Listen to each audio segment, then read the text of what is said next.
Voice. ठीक है, voice कितने प्रकार का होता है? 2। कौन कौन? एक्टिव वॉइस और पैसिव वॉइस। एक्टिव वॉइस और पैसिव वॉइस। ठीक है, तो वॉइस को हिंदी में बोलते हैं वॉइस। क्या बोलते हैं रे? वॉइस। तो हम लोग जानेंगे आज वॉइस, तो हम लोग पहले पढ़ चुके हैं एक्टिव वॉइस और पैसिव वॉइस। आज हम लोग जानेंगे वॉइस बनाने का तरीका, अब वॉइस बनाने का नियम कि वॉइस बनता कैसे। जैसे वॉइस हम लोग पढ़ लिए, वॉइस ये होता है, वो होता है, लंद होता है, फन होता है, ऐसे पढ़ लिए। ठीक है, लेकिन आज हम लोग जानेंगे कि एक्टिव से पैसिव में कैसे बदलेंगे। ठीक है, तो सबसे पहले देखते हैं वॉइस जो होते हैं। हम लोग आज वॉइस का पहला नियम जानेंगे, मतलब पहला टेंस जानेंगे। तो सबसे पहले किसको जानेंगे हम लोग?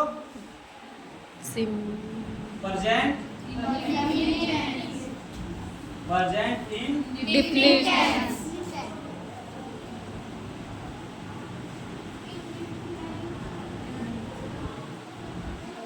इसी का दूसरा नाम क्या है? Simple present tense. इसका नाम दूसरा क्या है?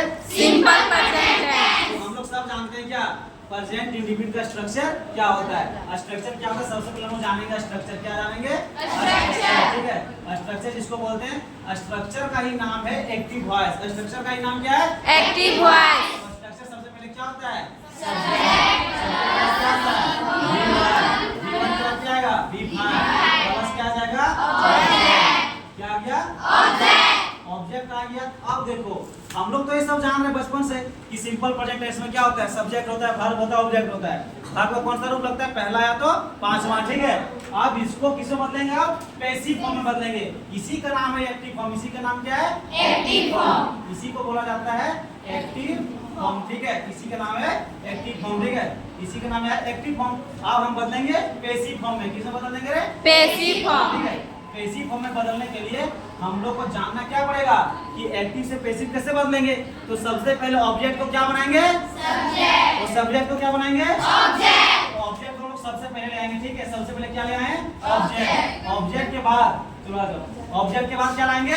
ऑब्जेक्ट के बाद इसमें एक्टिव से पैसिव में परिवर्तन करने के लिए इसमें एक चीज का उपयोग करते हैं जिसका नाम है इज, आर, एम। ठीक है, और इसके बाद क्या लगाएंगे? वर्ब। लेकिन वर्ब का कौन सा रूप?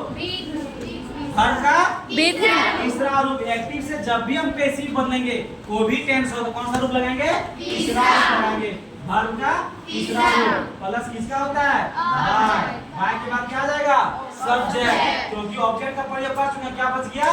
सब्जेक्ट। तो अंतिम में क्या आ जाएगा? सब्जेक्ट। ठीक है, जैसे ऑब्जेक्ट को बनाएंगे सब्जेक्ट, और सब्जेक्ट को बनाएंगे ऑब्जेक्ट। सब्जेक्ट क्या बन गया? ऑब्जेक्ट बन गया, और ऑब्जेक्ट बन गया सब्जेक्ट। सब्जेक्ट किसको कहते हैं? जो सबसे पहले लिखा होता है क्या रे? सिंपल में। जब क्वेश्चन मार्क नहीं रहेगा तो हम लोग सब्जेक्ट को फर्स्ट में लिखते हैं, लेकिन यदि क्वेश्चन मार्क रहता है तो सब्जेक्ट इधर उधर हो सकता है। ठीक है, तो सबसे पहले हम लोग देखते हैं इसके बाद क्या लगेंगे? एग्जाम्पल। क्या देखते हैं? एग्जाम्पल। एग्जाम्पल क्या? सबसे पहले जैसे सबसे पहले एग्जाम्पल लेते हैं। आई ईट ए मैंगो। क्या हो जाएगा रे? आई ईट ए मैंगो। क्या हो जाएगा? आई ईट ए मैंगो। ठीक है, जैसे इसका नाम क्या है? सब्जेक्ट है। इसका नाम क्या है? वर्ब है। इसका नाम क्या है? ऑब्जेक्ट। Subject verb object. तो ऑब्जेक्ट को क्या बनाएंगे? सब्जेक्ट। और सब्जेक्ट को बनाएंगे ऑब्जेक्ट। तो यहाँ ऑब्जेक्ट क्या आ जाएगा? सबसे पहले आ जाएगा, तो क्या आ जाएगा? ए मैंगो, और मैंगो के साथ क्या लगता है? क्या लगेगा? ईज लगेगा। क्या लगेगा? ईज। और ईट किसमें बदल जाएगा? ईटेन में। किसमें बदल जाएगा? ईटेन में। ईटने के बाद किसका प्रयोग होगा? बाई। उसके बाद सब्जेक्ट। सब्जेक्ट में क्या था? आई। आई किसमें बदल जाएगा? ई में।